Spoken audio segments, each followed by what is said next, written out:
Le 1er novembre, et ce n'est pas seulement à cette occasion, même lorsqu'une personne décède, on voit des gerbes de fleurs déposées dans les tombes et autres. Y aurait-il un lien entre la mort et les fleurs?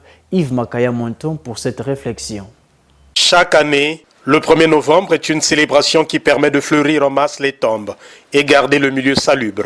C'est un symbole, pense ce jeune. Ça reste inoubliable dans nos cœurs et ça doit toujours être propre parce que c'est symbolique.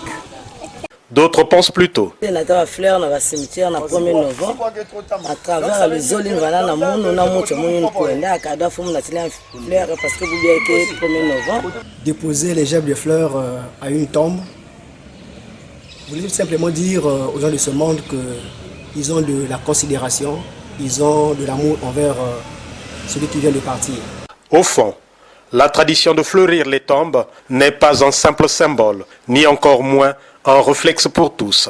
C'est une question qui est à la fois culturelle et religieuse. Culturellement, il faut d'abord dire que quand une personne meurt, la mort souvent intervient à un moment où on s'attend le moins.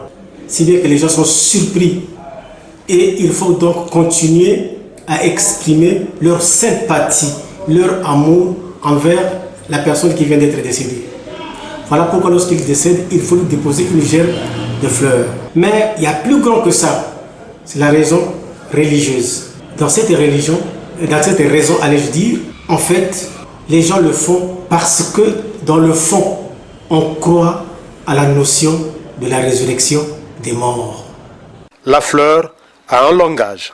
L'absinthe, par exemple, exprime la peine au cœur, l'absence, la séparation.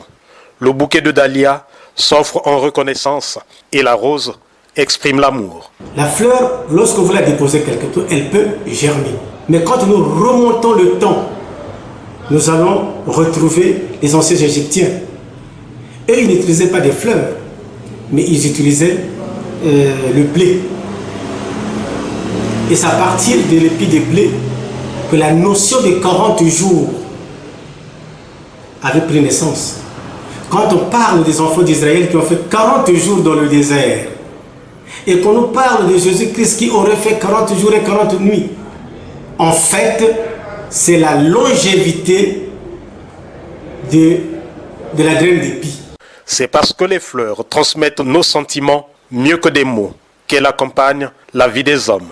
Sachons donc quelles fleurs déposer sur la tombe de notre défunt.